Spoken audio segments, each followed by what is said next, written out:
She's a singer, a songwriter, evangelist, prayer warrior, author, playwright, record producer, preacher's kid, budding musician, and a friend to all she meets. Perfect Peace Ministries presents Evangelist Shannon Louise Carter!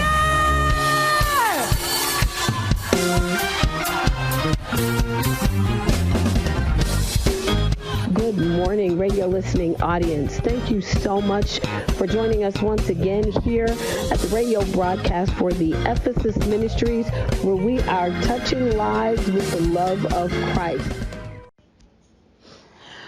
Good morning, radio listening audience. Thank you so much for joining us once again here at the Ephesus Ministries, where we are touching lives with the love of Christ. We don't take it for granted that you would take your time out to join us here and just hear what God has to say to you through us. So thank you once again for joining us. I am Elder Shannon Carter, representing our senior pastor, Pastor Jeff E. Carter Jr., and I have with me here Mother Darrell Ruise, and she's got some awesome things coming up. She's got some projects that she's working on, and so I just thought it would be a good idea just to let her come in and let you know what's going on, what God has placed on her heart. As I say to you all the time, we do ministry in an unconventional way. So I'm so excited. So welcome, Mother Ruiz. Thank you so much for joining me.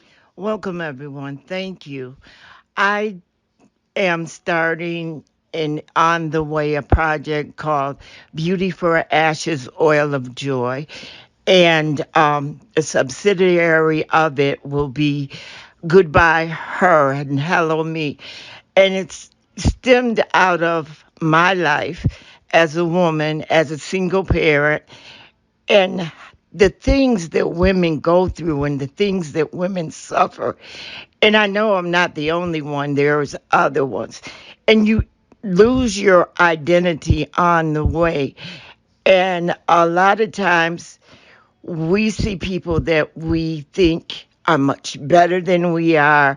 They do things better than we are. So we try to be like them for years and years. And like I said, you lose your identity. But I want women to start finding out really who they are, especially in the Lord, because God has so much stuff for us to do. Our children are dying. Our girls don't really know what love is. And all they're doing is having babies, from going from one man to another. They dress like, ooh. And it's because they don't know the difference. A lot of them, their mothers are on drugs, or they're being raised by somebody else and not getting the love and the attention and the direction that they need to go in. So this is the project that God has me working on, and I look forward to every moment of it. I just thank God that He is God and that He has healed me in that area, and I know who I am. That's awesome. I love that. And when you say Goodbye Her, Hello Me, that's a profound thought process. Talk to me a little bit more about that and about Goodbye Her, Hello Me. Who is her? Talk to me about that.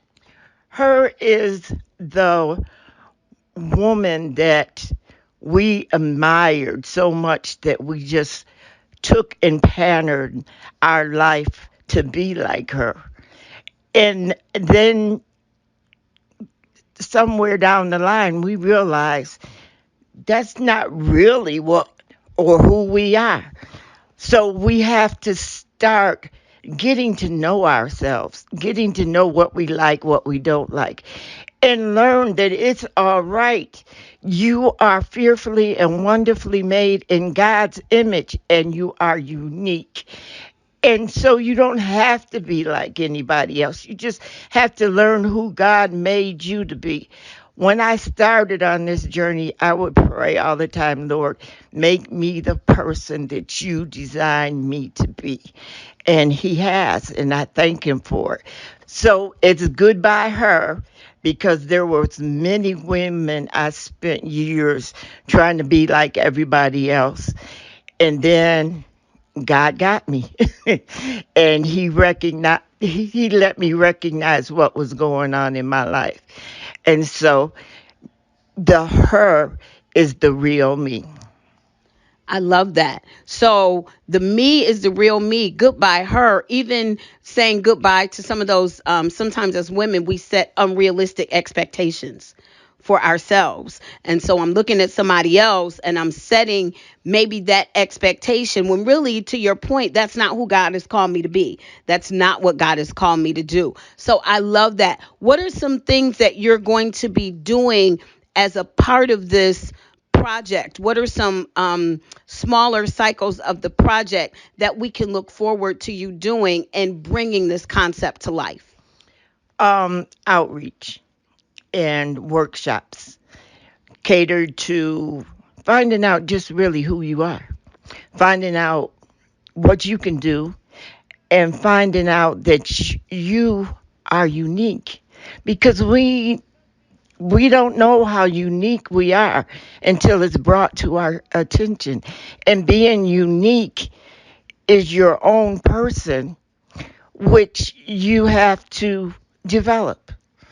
Everything is a process, and in that process, you learn who you are, you learn what you can do, you learn what things bother you, and what to look forward to working it out and doing.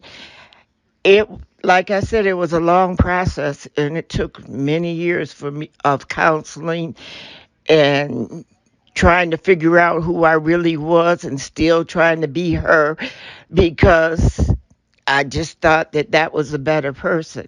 But being unique, God made each and every one of us unique. That's why nobody in the world of all these people have the same fingerprints.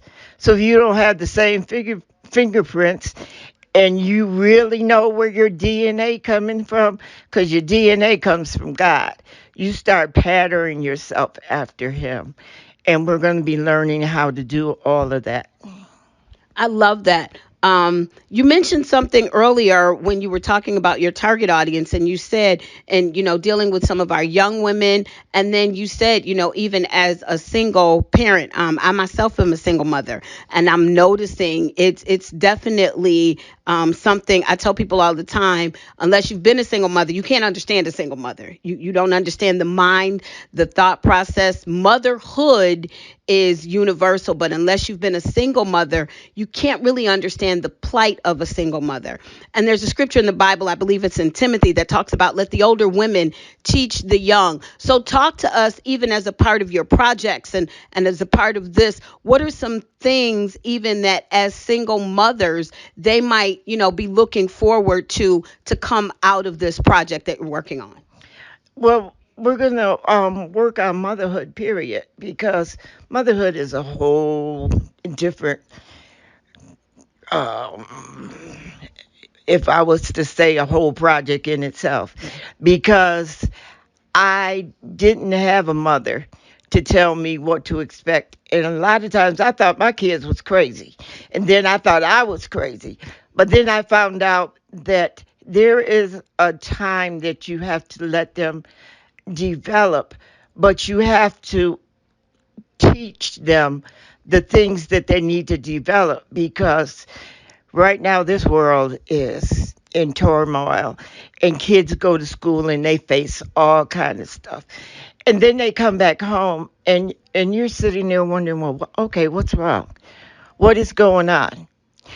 And unless you talk to your children and let them know that they can come to you with any and everything, and not be flippy floppy with your rearing, because rearing is, oh Jesus, it is really hard.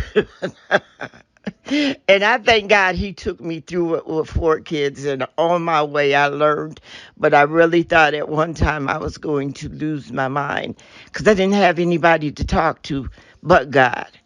And so I thank him for what he's doing in me. And I look forward to everything that he's going to help me develop, not only for the teens, but for the single moms, and even for some married women, because some married women are in marriages because they thought being married was the thing to do, and they're miserable and they don't know what to do or how to do it.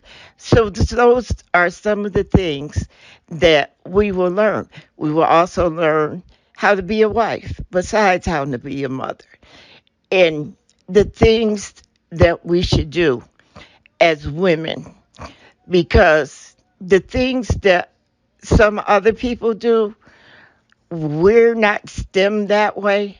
So we have to learn who we are as people and what our real role in life is all about.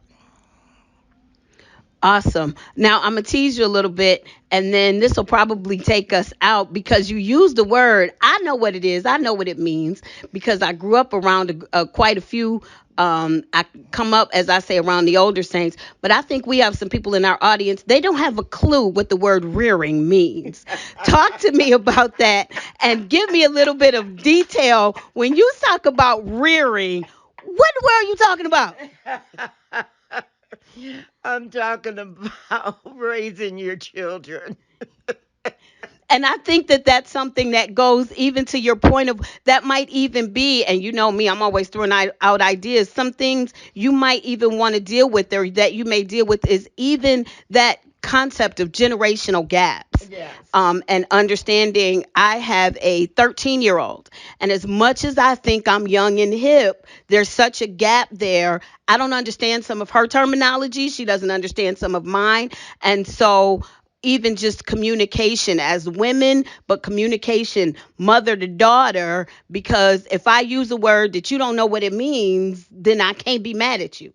So I think to your point, it is such motherhood in itself, but not even just motherhood. I'm learning. I tell people, even as I was raising children, sometimes I have to be honest. Some of the older people in the church, I taught my children how to respect older people, but I also had to say to some of the older people, you can't talk to them any kind of way. Mm-hmm.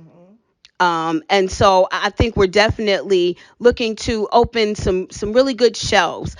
So our last point going out, how can I get in touch? We're going to give contact information, but if this is something that I say I want to be a part of that, what can I do to start preparing myself? If I want to, maybe I want to teach a workshop. Tell me some things I need to be looking on. What are you looking for people to bring to the table if they're looking to help you with this? And first of all, they need to have an open mind. And second, we, in bridging that generational gap, as you said, we have to learn the terminology that kids use. And we also have to be willing to just put up with a child that isn't ready to not have their way all the time, because children think they're supposed to have their way all the time, no matter what. It's my way or no way. So we have to be able to, you know, allow them to get to know us and we get to know them, and make that trust, because without trust nothing can be accomplished. So if you're willing to work, all you have to do is contact me and tell me what you feel you got that you can bring to the table. I can be reached at Mother Ruise, MOTHERRUISE, at 65 at gmail.com. And my phone number is 716-322-7710, and I go to Ephesus. We would be happy if you come there and join us and talk to me in person. All right, so you've heard that. If this is something that you think you want to be a part of, this is something that touches your heart. Once again, we do ministry in an unconventional way. We are Ephesus Ministries, where we are touching lives with the love of Christ. So once again, that is Mother Ruise 65, MOTHERRUISE 65 at gmail.com. You can also inbox her on Facebook. Also, we are doing our virtual Bible study. If you're interested in virtual Bible study, you can email us at ephesusinfo at gmail.com. Thank you so much again for joining us here on the Ephesus Ministries broadcast, where we are touching lives with the love of Christ. Tune in next week at the same time.